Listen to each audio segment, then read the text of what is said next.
రాజేంద్ర బాబు గారు రాలేదా? రాలేదమ్మా, జ్వరంగా ఉంది, తోటలో ఉన్నారు. పెద్దయ్య గారితో ఏదో గొడవ పడుతున్నారు, మిమ్మల్ని తీసుకురమ్మన్నారు.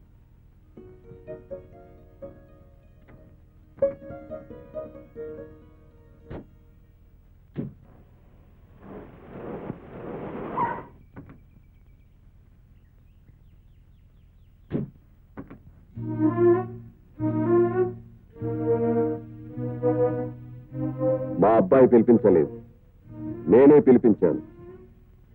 తీసుకెళ్ళి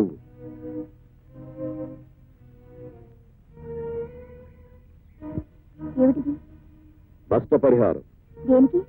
అప్పుడప్పుడు నువ్వు ఉద్యోగం కూడా మానేసి మా వాడితో తిరుగుతుండేదాని కదూ. ఇప్పుడు వాడు వేరే పెళ్లి చేసుకోబోతున్నాడు.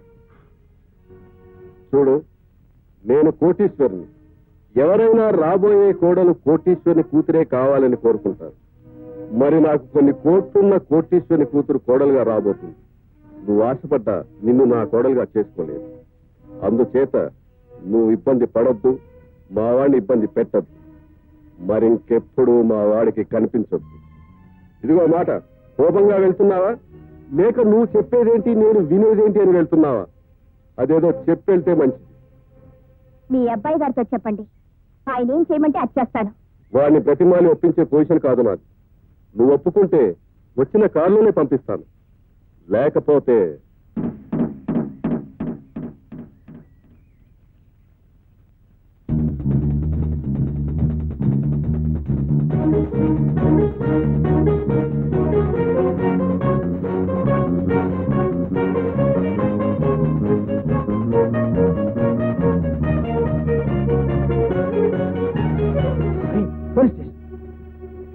ఏమండి?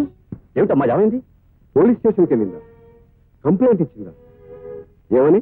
అప్పుడు నిన్ను పెళ్లి చేసుకుంటానన్న ఆధారాలు ఏమైనా ఉన్నాయా? ఉత్తరాలు ఫోటోలు తప్ప ఇంకేం లేవండి. అవి చాలమ్మా.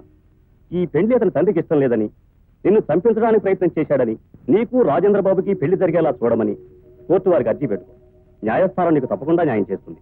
థ్యాంక్స్ అండి. చూడవి, ఇతనికి ఒక్కగానొక్క కొడుకు. అతను ఒక అమ్మాయిని ప్రేమించాడు. ఆ అమ్మాయి పేద పిల్ల. ఇతనుకో 50 కోట్ల ఆస్తిపరుడు సంబంధం దొరికింది. ఒక్కతే కూతురు. కానీ వీళ్ళ అబ్బాయి ఆ పేద పిల్లనే పెళ్లి చేసుకుంటానంటున్నాడు. ఏదో విధంగా అమ్మాయిని లేపేద్దామని ఇతను ప్రయత్నించాడు. కథ అడ్డం జరిగింది. ఆ అమ్మాయి పోలీస్ కంప్లైంట్ ఇచ్చింది. అర్థమైంది. ఆ కేసు దీని మీద రాకూడదు. అంతేకాదండి, మా అబ్బాయి ఆ అమ్మాయిని పెళ్లి చేసుకోకూడదు. వస్తున్నా. ఒకటి, మీకు శిక్ష పడకూడదు. 2, మీ అబ్బాయికి ఆ అమ్మాయి మీద మనసు విరిగిపోవాలి. ఈ 2 నా సాక్ష్యంతోనే జరగాలి. అంతే. చూడండి, 1976లో అలహాబాద్ హైకోర్టులో సరిగ్గా ఎలాంటి కేసు ఒకటి విచారణకు వచ్చింది. అప్పుడు సెక్షన్